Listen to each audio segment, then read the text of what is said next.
Hi there people, welcome to the video. Today we'll be doing the mission number 7 of the Lightfall campaign on Legendary. So again, same build, no artifact mods. I don't think I mentioned on the last video, but I had eye surgery a couple days ago. I'm bad. This is not a build I usually use, and my controller is kind of weird. So yeah, I don't think I said it on the previous video, but I believe in you. Okay, you can do it. You can do it. I really do. I think you can do it. But yeah. So again, same gear. In my opinion, this is like the most boring mission there is in this one, but you need something very specific for this mission. You need a weapon that deals like not single target damage, but doesn't deal area damage, and I'll explain why. You'll have to shoot harpies. So the graviton lens does that explosion and all those things when you kill someone. So you need something that doesn't do that. So in this mission, you don't fight any tormentors, so you can use a rocket launcher. And even if you like rocket launchers, you can actually use them. I just recommend you have some sort of precision weapon that can deal with tormentors. Now, I wouldn't really recommend using snipers, because at least in these missions, the areas you fight with the tormentors in are actually pretty small, so it can be quite tough to use snipers. Like, I personally don't use snipers, but like if you are very good with snipers and you have like no problem doing the like sniping in close quarters or anything like that, go for it. Okay. You can use, right now we have what is it called, episode echoes is still available. I would recommend you grab the pattern for Faithkeeper. I enjoyed it. I think it's a pretty cool rocket launcher. It's pretty easy to use. Like, again, it's not the meta stuff, okay? It's not the best, but it works. Like, I think it has a very cool role. It can, and because it's craftable, you can get the patterns, and you can make your god roll. So that's pretty cool. Because it's precision frame, you can. It has like tracking built in. You can have what is it called? Explosive light and auto loading holster. Now, this is very important. Why? I have a holster mod on my legs for Void. So, it will refill my machine gun. Okay? The problem is, those mods do not work with rocket launchers, breach-loaded grenade launchers, anything that has like one shot. It doesn't work with that. As far as I know. So for those weapons, if you want it reloaded while it's holstered, you need auto-loading holster. Okay. So again, here are the harpies that come up. You can see the sequence on the door over there. You just need to shoot the harpies accordingly. So it's the order from left to right, and here I get lost a bit, so that's why the cut. The order is from left to right, like we usually read, and If they are shiny, you shoot the shiny harpies. If they are not, you shoot the ones that are not. Now, there will come a place where there will be multiple harpies, and not all of them are the harpies that are needed for this code. Okay. Oh, by the way, here there is a Cyclops over there on the right, and he is not very happy. So try to tackle that first. I didn't see it, but looking back at the recording, I see it. So it appears when you kill the the Minotaurs. Okay. Yeah. So how do you know if that's the harpy you need to shoot? The harpies you need to shoot will be orange bars. Okay, over there, the Cyclops. The harpies you will shoot are orange bars. Okay, they're majors. If you see a harpy that is a red bar, it's not one of the ones of the code. Okay, so you can kind of ignore it or just kill it if you want. Doesn't matter. What else? What else? What else? Oh yeah, back to the rocket launcher. If you like Mountaintop, it's somewhat similar to that, I find it. With auto-loading holster and explosive light. Because of the focus on what is it called? On creating orbs that we have. I mean, if you didn't know that, I'm telling you right now. I have no idea why I'm not picking up my machine gun. Yeah. Anyway. Making orbs is extremely important. Okay. Right now in the game. That is because you can get armor charges, you get super energy, and you can get a lot of other benefits depending on your mods. Okay, so keep that in mind. Always have a mod that can make orbs. Okay, you have siphon mods on your helmet. You have what is it called? Like the mods that make orbs on your melee and grenade kills. If you're using a heavy a melee build that relies heavily on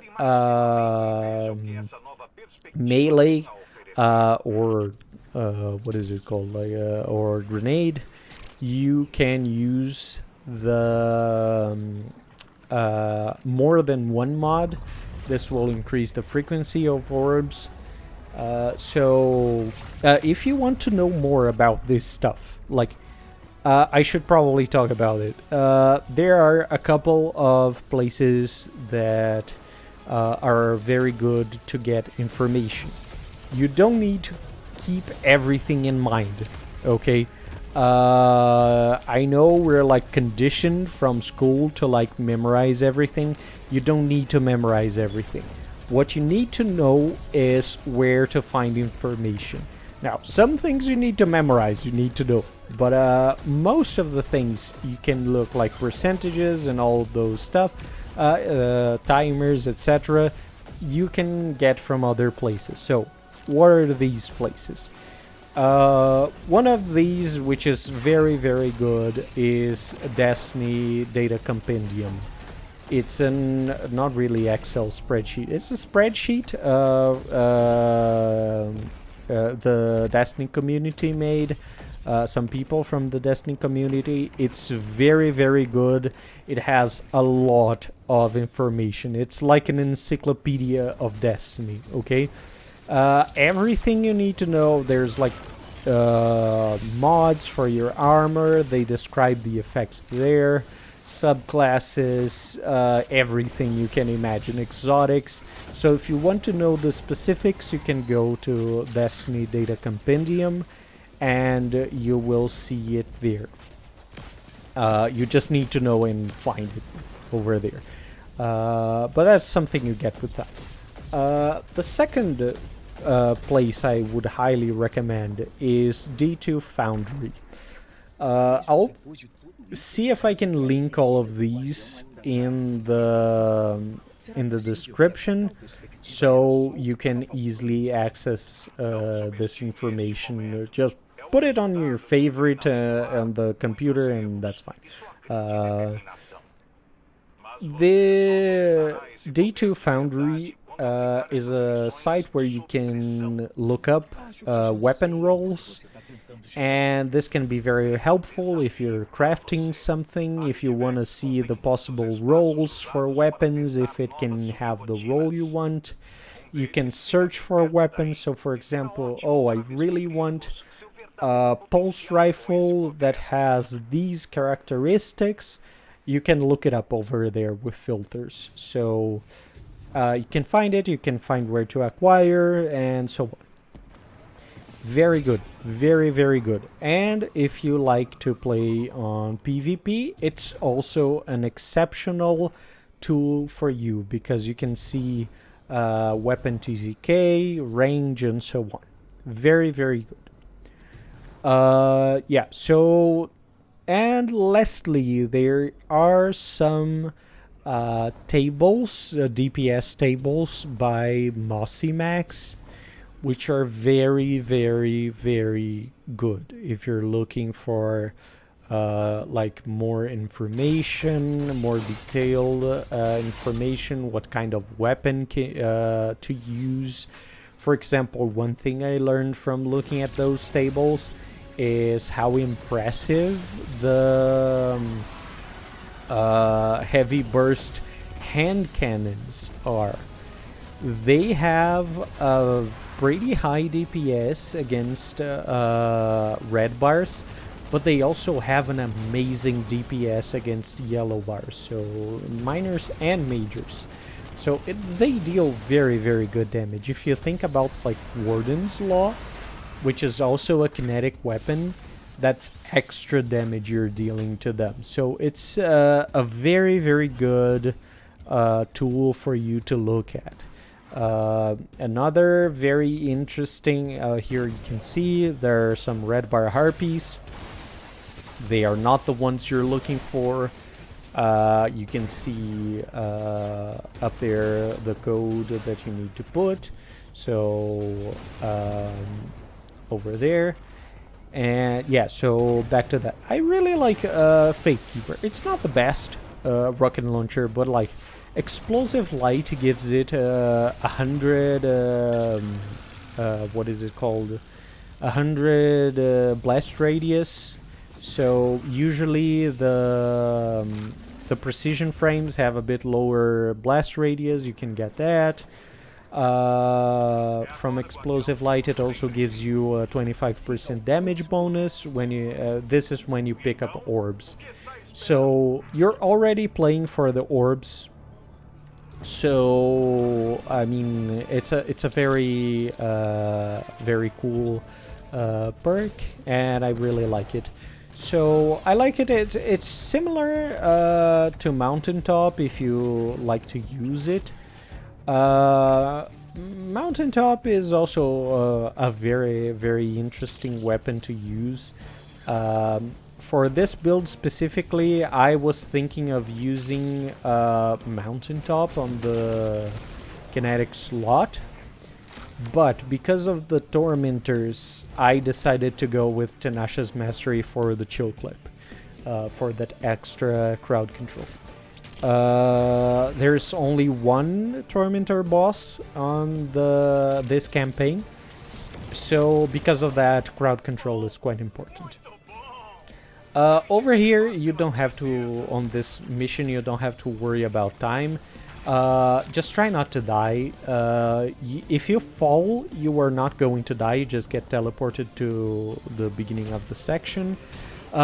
Just don't let the enemies kill you. This will be important in the boss room up ahead. Yeah, so Mountaintop is also good if you want to do something similar to this build. You can use Mountaintop in the first the kinetic slot, it's pretty useful. So here on this final room, there are a couple of things you need to keep an eye out for. So you have a very quick cooldown on your grapple. So you can use that to move around and deal damage to the enemies. Okay, with the grapple melee. That red wall is very dangerous. Now, I am not sure if it's going to kill you outright. I did it this mission on one time on normal difficulty for that, like the timing and so on. Back when Lightfall came out, and I didn't die on normal mode when I was hit by the wall. But I am not sure if that is going to be true for Legendary. So there's that. Now, again, Harpy, watch out. Use your crowd control abilities. The closer you are, the more damage they will deal because the more projectiles will hit you. Here you face the boss. Just keep moving around. The boss teleports to different sides through the teleporters. Just make sure to take down the snipers. They can be very annoying because you can avoid most enemies just by grappling around, but it's harder to escape the snipers. So if you're in a dangerous situation and you don't want snipers around to deal damage to you. So here is pretty simple. Just keep going around the same direction the wall goes. Okay, so it's going counterclockwise. You also go counterclockwise. You really don't want to be hit by this wall. Again, I'm not sure if it's instant death, but by the sheer amount of things shooting at you in this like arena, I wouldn't want to test it out. Okay, and if you die here, you go all the way from the beginning, so it's pretty annoying. Don't do that. So yeah, if you see the wall getting close, just go around one more time. It's not gonna hurt you. And yeah, remember, we're going for the safe approach. So yeah, keep going up. Yeah, back to mountaintop. On these missions, they're especially good if you have like your primary weapon is your energy weapon. You can use reconstruction on mountaintop, and that is very, very ammo efficient. I really mean it. Like grenade launchers, the breech-loaded grenade launchers in general are very, very ammo efficient because you shoot one at a time, and you usually shoot on priority targets. Okay, so they're also a good option. Again, I chose this for the convenience of the crowd control, but you could very well use that. So this was this little mission. This is just filler. Probably my least favorite mission here, and that's it for this one. I'll see you on the last mission, the most difficult one. Thank you very much for watching. Hope you'll see the next one, and I'll see you then. Bye bye.